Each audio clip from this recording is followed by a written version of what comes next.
soy médico de staff del Servicio de Diagnóstico por Imágenes del Hospital Fiorito de Avellaneda, área resonancia magnética. La charla que les voy a dar hoy es anatomía y lesiones del quinto, séptimo y octavo par. Los objetivos de esta clase son repasar brevemente la anatomía topográfica de los pares craneanos quinto, séptimo y octavo y mostrar algunos ejemplos de las patologías más comunes que afectan estos nervios. Vamos a comenzar con el nervio trigémino o quinto par. Es un nervio mixto, sensitivo y motor. La rama motora inerva a los músculos masticadores, al vientre anterior del digástrico y al milodioideo, y las ramas sensitivas B1, B2 y B3 van a inervar lo que sería el cuero cabelludo y la cara. B1 inervaría principalmente lo que es el cuero cabelludo, la región orbitaria y la nariz. B1 sale de cráneo por la fisura orbitaria superior. B2 saldría de cráneo, sale de cráneo por el agujero redondo mayor y nos va a inervar la región de la mejilla, parte de la nariz y el labio superior. Y B3 va a salir por el foramen oval de endocráneo y va a inervar la región temporal y la región mandibular. Tenemos unos núcleos, núcleo sensitivo principal, núcleo espinal, núcleo mesencefálico, todos ubicados en el tronco, y el núcleo motor. Muy bien, acá tenemos una imagen de un preparado anatómico donde vemos la llegada al Kaun de Meckel del nervio trigémino. Fíjense que en el Kaun de Meckel, previo al ganglio de Gasser, que sería esto que está acá, hay un plexo que se denomina plexo triangular. Hay un montón de fibras que conforman este plexo triangular que se ubica en el Kaun de Meckel, y después se van a dividir, este sería el ganglio de Gasser, se van a dividir en tres ramas, B1, B2 y B3, que son las que les mencioné anteriormente. La rama motora está por arriba de lo que sería la rama sensitiva. Bueno, acá estamos viendo una imagen de resonancia magnética con secuencia de cisternografía. Estas secuencias se denominan de acuerdo a los equipos, 3D CIS, 3D Fiesta o Brave. Vemos en el plano axial la emergencia del trigémino a nivel de la protuberancia y cómo atraviesa la cisterna pontocerebelosa y llega al Kaun de Meckel. Este es el perfil, plano sagital, vemos la emergencia protuberancial del trigémino y parte de lo que sería el plexo triangular en el Kaun de Meckel. Esta ramita que vemos acá superior sería la rama motora del trigémino. En el plano coronal los vemos de frente a los trigéminos, tienen esta forma redondeada. Bueno, una de las causas más comunes de la neuralgia del trigémino es la compresión neurovascular. Esta la podemos estudiar con las secuencias de cisternografía que previamente les mencioné y la secuencia 3D TOF, que es la de angioresonancia, para evaluar los vasos. Acá les muestro un artículo que hemos realizado en el año 2015 para evaluación de neuralgia del trigémino con estudio neurovascular. Bueno, vemos un ejemplo de estudios de neurovascular. Nosotros en nuestra institución hacemos una fusión de la angioresonancia con la secuencia de cisternografía para que se visualice mejor la compresión neurovascular. Acá vemos un ejemplo de impronta de la arteria cerebelosa superior del lado derecho sobre el borde superior del trigémino derecho. La impronta de un vaso sobre el nervio trigémino se encuentra en relación con la neuralgia del trigémino. El contacto no necesariamente. Podemos encontrar que una arteria contacte con el nervio trigémino y que no se encuentre relacionada a neuralgia. O sea, pacientes normales tienen contacto de vasos con el nervio trigémino. Aquí vemos otro ejemplo de una compresión neurovascular. La arteria cerebelosa superior derecha se divide en dos ramas. La rama inferior impronta sobre el borde medial del nervio trigémino derecho, y otro hallazgo que también está publicado es que la cisterna pontocerebelosa homolateral a la neuralgia es un poco más chica que la contralateral. Esto no se ve en todos los casos, pero bueno, lo muestro porque está publicado y bueno, y muchas veces lo encuentran como relacionado. Aquí vemos un ejemplo del nervio trigémino derecho atrapado en el nacimiento de la arteria pica. Esta es la arteria basilar, tiene un calibre prominente, la pica también tiene un calibre prominente, son flexuosas las dos, y cómo atrapan al nervio trigémino derecho. En el perfil vemos cómo la pica comprime durante todo el trayecto cisternal al nervio trigémino del lado derecho. Bueno, este es un ejemplo de un postquirúrgico de compresión neurovascular del nervio trigémino del lado izquierdo. Acá vemos el vaso, esta imagen redondeada acá arriba. Este cuadradito que vemos acá, hipointenso, corresponde al separador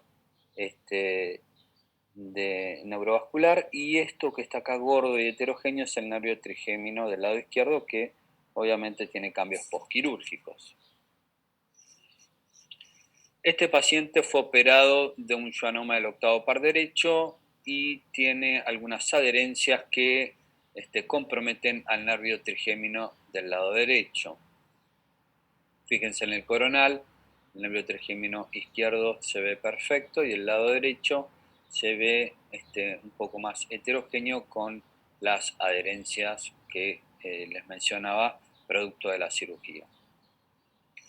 Bueno, también podemos llegar a encontrar adherencias aracnoideas que, digamos, comprometen al nervio trigémino y que pueden llegar a ser causa de la neuralgia. Muchas veces el neurocirujano nos solicita evaluar la presencia de estas adherencias aracnoideas.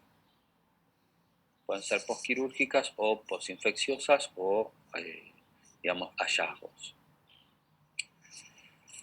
Una de las patologías que podemos llegar a también encontrar en estos pacientes con neuralgia del trigémino es la presencia de un schwannoma. El schwannoma del trigémino es una imagen redondeada, con un realce homogéneo postcontraste paramagnético. En este caso está ubicado a nivel del Kaun de Meckel.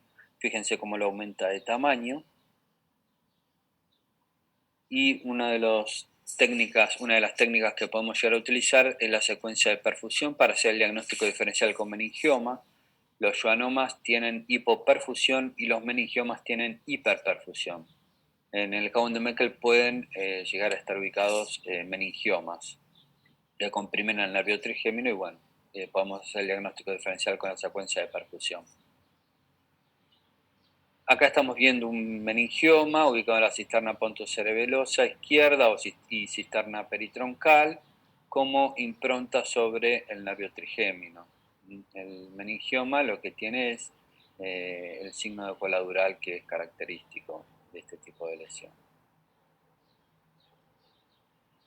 Y acá vemos una imagen compatible con metástasis, que está ubicada en la protuberancia y también compromete al nervio trigémino del lado derecho. Otro de los hallazgos que podemos ya encontrar oncológicos es la infiltración perineural de los pares craneanos. En este caso estamos viendo una paciente con antecedente de cáncer de mama de 59 años y vemos el realce del séptimo y octavo par en los conductos auditivos internos y el realce de ambos nervios trigéminos. Es infiltración neoplásica perineural. Es uno de los hallazgos que podemos llegar a encontrar en pacientes oncológicos con secundarismo cerebral. Otra de las causas de neuralgia del trigémino son las lesiones desmilizantes, la esclerosis múltiple, cuando las placas desmilizantes se ubican a nivel de la protuberancia. Acá estamos viendo una placa ubicada en la emergencia del nervio trigémino del lado derecho, y esta placa es activa, por eso vemos el realce en anillo incompleto. En los pacientes con lesiones desmilizantes muchas veces podemos llegar a encontrar una reducción del volumen del nervio trigémino derecho. Esto puede ser producto de la desmineralización, pero también muchas veces vemos esta reducción del volumen en el nervio trigémino por degeneración.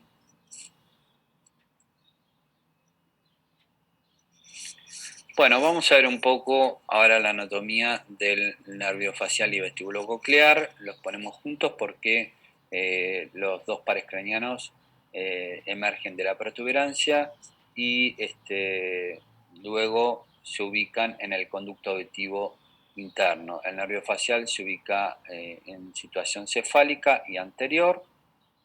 Por debajo del facial se va a ubicar el nervio coclear y por detrás del facial y del coclear se ubican los dos vestibulares, vestibular superior e inferior.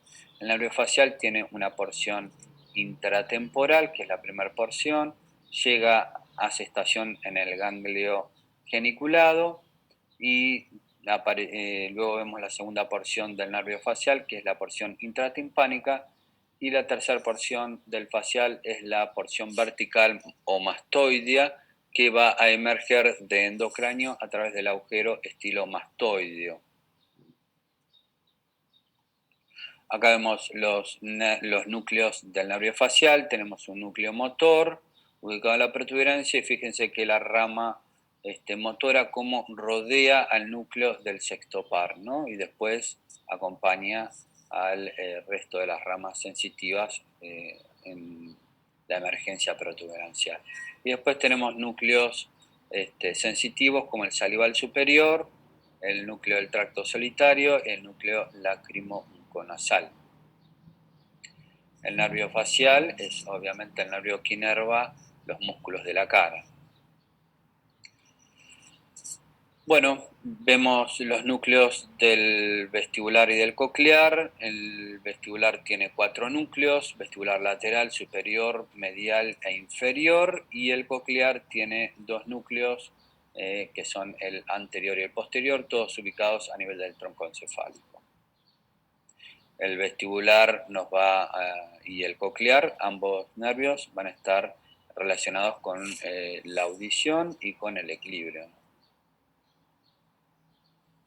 Bueno, vemos un dibujo, un preparado anatómico y una imagen de resonancia magnética en 3 Tesla de cómo se visualizan el facial y el vestíbulo coclear en el conducto auditivo interno. Fíjense que el nervio facial se encuentra ubicado por arriba. Este es un corte de resonancia magnética, esto es anterior, esto es posterior. Fíjense, el nervio facial está ubicado en situación superior y anterior. El coclear está ubicado por debajo y por detrás del facial y del coclear se ubican los dos vestibulares, anterior y posterior. En el preparado anatómico vemos acá el facial como llega al ganglio geniculado, el coclear como llega a la cóclea y los dos vestibulares que están cortados. Bueno, y en este corte de resonancia vemos este superior y este corte es inferior. En el corte superior vemos al facial y al vestibular superior. Y en el corte inferior vemos al coclear, como llega a la cóclea, y al vestibular inferior. Un poco lo que se ve en la anatomía, digamos, en el preparado anatómico. Bueno, acá estamos viendo un ejemplo de una ausencia de los nervios facial y vestíbulo coclear en el conducto auditivo interno izquierdo. Esto es importante tenerlo en cuenta los pacientes que son prequirúrgicos para implante coclear. Si no tenemos los pares craneanos vestíbulo cocleares, digamos, no tiene sentido operarlo y colocarlo en implante coclear, ¿no? Una de los hallazgos que podemos llegar a encontrar que comprometen al nervio facial es la neuritis del nervio facial, que es la provocada por el herpes simplex tipo 1. La neuritis del nervio facial que nos va a dar la parálisis de Bell, conocida. Lo que vamos a encontrar en resonancia magnética es hacemos secuencias de oído, no de cerebro, sino de oído, porque tienen que ser cortes finos. Vamos a ver el realce del nervio facial. Lo vemos realce acá de la porción intratemporal y del ganglio geniculado. Acá vemos otra neuritis, en este caso es por el herpes zóster, que es un poquito más agresiva, va a tener hipoacusia, parálisis facial, otodinia de las vesículas, y vemos el hallazgo que es similar a la parálisis de Bell, a lo que vemos con el herpes simplex tipo 1, que es el realce del nervio facial con engrosamiento del mismo. Acá está el ganglio geniculado y ahí vemos la porción intratemporal del nervio facial. Pueden estar comprometidas todas las porciones. A veces se ve una o dos porciones, otras veces se ve todo el nervio que realza postcontraste. Bueno, acá vemos un realce del nervio facial izquierdo, pero en este caso es secundario a una mastoiditis. Es una inflamación del nervio facial izquierdo por una mastoiditis izquierda. Con respecto a la compresión neurovascular del nervio facial, sabemos que está relacionado el rulo de la AICA con el espasmo del facial. Acá estamos viendo una AICA flexuosa que se introduce al conducto auditivo interno del lado izquierdo. El paciente tenía espasmo del nervio facial, espasmo del facial izquierdo. Bueno, acá lo vemos un poco, cómo se mete, cómo este que está acá es el nervio facial y cómo la AICA lo toca, ¿no? Y acá estamos viendo el coclear y el vestibular, uno de los vestibulares. El rulo de la AICA también puede ser un hallazgo, o sea, le damos una significancia patológica cuando hay clínica, pero hay pacientes asintomáticos que encontramos una AICA flexuosa y que se mete en el conducto auditivo interno y no necesariamente el paciente tiene clínica, esos son hallazgos, ¿no? Cuando hay patología, el signo, el hallazgo que encontramos es relevante. Bueno, y vamos a ver un poco la clasificación de Koch de los schwannomas del octavo par. El schwannoma del octavo par es uno de los tumores más comunes del vestibular y del coclear. Se originan principalmente de los nervios vestibulares.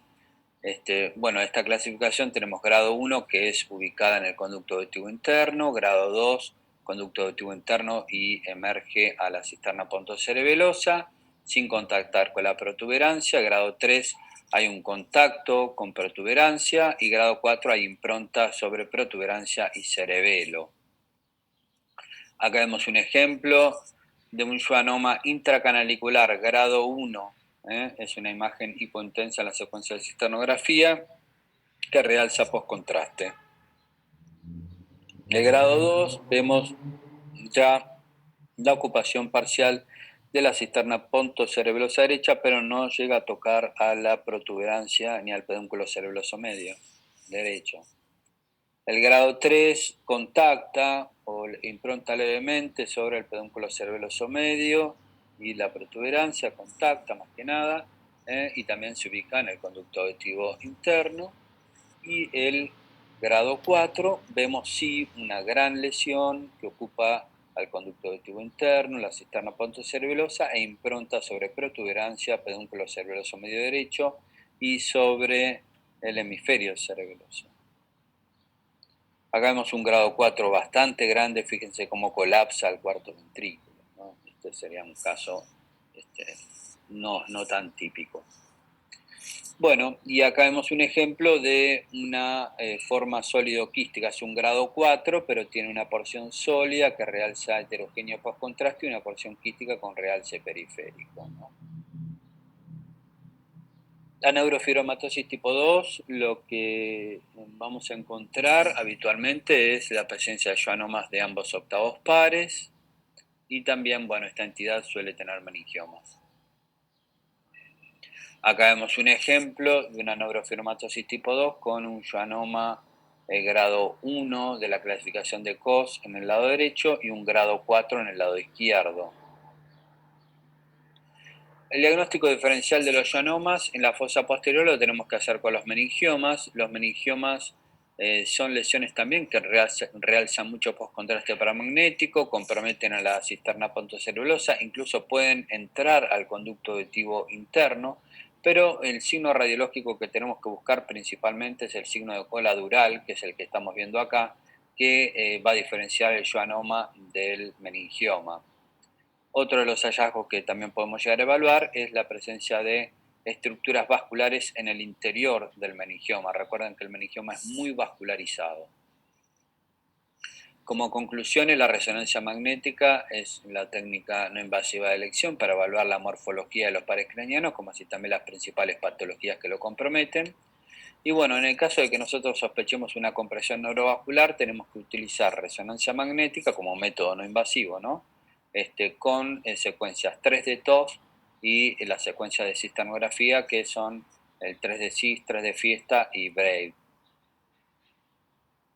Bueno, hemos finalizado la charla, espero que les haya sido útil.